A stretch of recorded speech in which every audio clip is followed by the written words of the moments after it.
paling banyak, disiapkan banyak, tapi tidak ada yang bisa ambil. Dari Seram, Ambon, terus kemudian dari Makassar juga ada. Mudah-mudahan berikutnya saya juga akan mengajak anak-anak asuh saya untuk mendoakan lebih kuat lagi agar Pak Robert berikutnya terpilih. Dengan satu catatan Pak, mohon izin, anak saya ditambah lagi kuotanya biar bisa kuliah di muda Pak. Terima kasih. Assalamualaikum warahmatullahi wabarakatuh. Ke depan kita akan ambil. Selama 5 tahun itu ya Pak ya? 3 tahun. 3 tahun terakhir. Jadi, kalau yang SD, SMP, SMA dan SMK itu 56.800 sekian. Dengan cakupan seperti itu Pak, target Bapak sendiri ke depannya seperti apa setelah nanti di 2020? Kalau kita tetap komitmen dengan pemerintah, yaitu kementerian, setiap tahun untuk KIP 500, berarti masih ada 500 lagi. Kalau terpilih saya tetap kembali ke Komisi 10, berarti 5 tahun ke depan bisa ada lagi siap 2.500 untuk KIP. Kalau untuk SD itu rata-rata 22.000. Jadi kalau 5 tahun 5 kali ya 1.000-an. Jadi kemungkinan bahwa seluruh cakupan anak-anak untuk menerima beasiswa seperti ini akan terjadi ya Pak ya? Iya, akan terjadi. Saya akan tetap berusaha untuk itu. Karena tidak ada jalan lain untuk membangun tanah Papua, hanya melalui pendidikan. Hanya pendidikan yang bisa, yang lain tidak bisa. Pendidikan nomor 1. Karena di dalam undang-undang OTS kan juga pendidikan di nomor 1 kan. Tapi selama 20 tahun kan gagal. Jadi semoga nanti dibantu dengan dana OTS lagi, saya kira bisa lebih luar biasa tanah Papua ini. Kalau pemimpin di tanah Papua punya komitmen yang sama untuk bagaimana membangun pendidikan ini. Karena kalau untuk saya anggaran sudah cukup. Cuman bagaimana hati untuk bagaimana membangun Papua melalui pendidikan. Karena kalau begitu satu orang sehat berarti dia bisa membantu keluarganya dan sehat dan pandai dia pendidikan, dia bisa bantu saudaranya, orang tuanya, lingkungannya, kabupatennya, provinsinya dan negaranya. Itu jalan. Berarti ini kalau di kementerian sendiri support terhadap beasiswa sangat tinggi ya Pak ya? Ya. Support terhadap pemberian beasiswa di Papua? Iya, itu aspirasi kami sebagai anggota DPR. Diberikan 500 untuk KIP. Kalau SD, SMP dan SMK itu rata-rata 22.000 per tahun. Oh iya bisa melalui Komisi 10.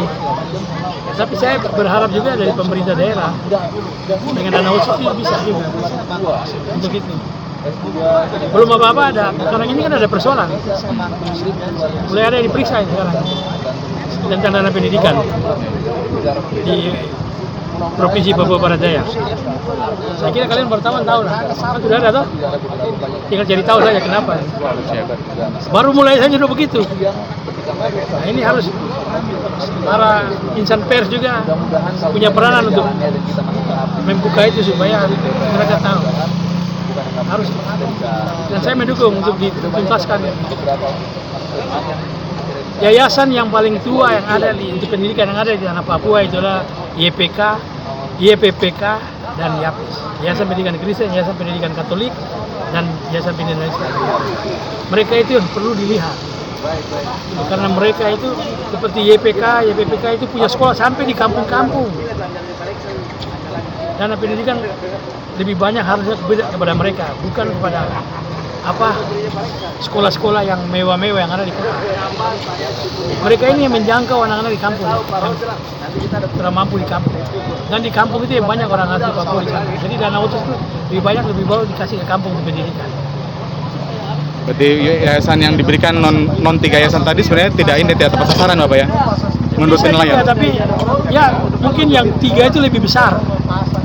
Karena jangkauan mereka lebih luas. Dan harus mendapatkan perhatian lebih gitu ya? Ya harus perhatikan lebih. 1, 2, 3. Sekali lagi, menggunakan dana KIP. Saya tadi sudah sampaikan jumlahnya dari beliau 399 siswa yang telah mendapatkan dana aspirasi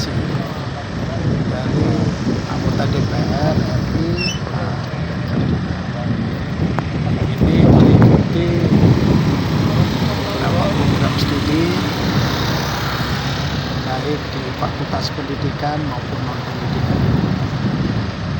Nah, ini tentu merupakan bantuan yang luar biasa ya pada umat muda, karena mereka yang mungkin awalnya agak berat ya ternyata menjadi lancar sampai selesai. Nah, tadi adalah silaturahim pertemuan dan belum pernah dilakukan silaturahim pertemuan seperti ini, jadi merupakan ungkapan terima kasih dari mahasiswa dan ada perwakilan orang tua juga sekaligus kampus. Setelah dari pemberian beasiswa tersebut Pak, dampak yang diterima baik itu kampus sendiri dan juga mahasiswa apa ini Pak? Kampus sudah jelas kan mereka tidak usah membayar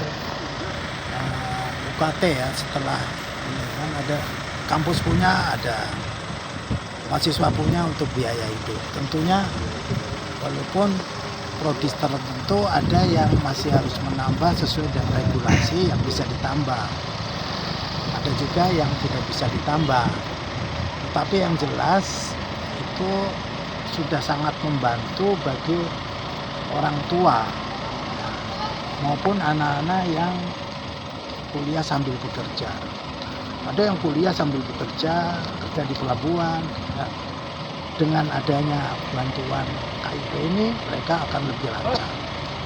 Ya, mereka mungkin hanya pikir untuk untuk koska, sudah tidak pikir lagi untuk beli makanan kan, karena ada untuk biaya itu. Bahkan kalau hemat itu bisa cukup untuk biaya itu secara keseluruhan.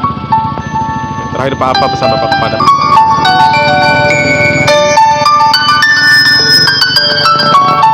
menurun pada titik tertentu ada skema untuk penggantian. Kalau dulu pertama tidak ada, sekarang ada skema penggantian. Jadi kampus nanti berhak untuk mengganti dengan mahasiswa yang lain yang lebih berprestasi.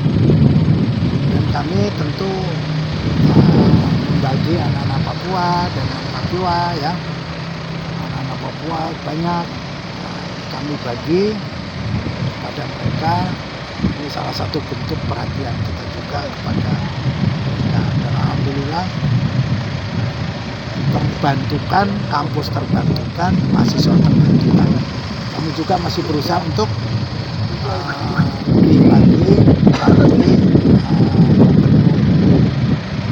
beasiswa khusus anak-anak Papua.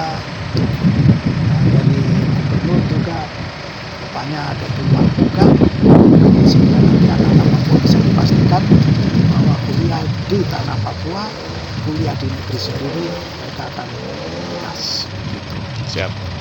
Boleh senyum terbaik. 1, 2, 3. Sekali lagi. 1, 2.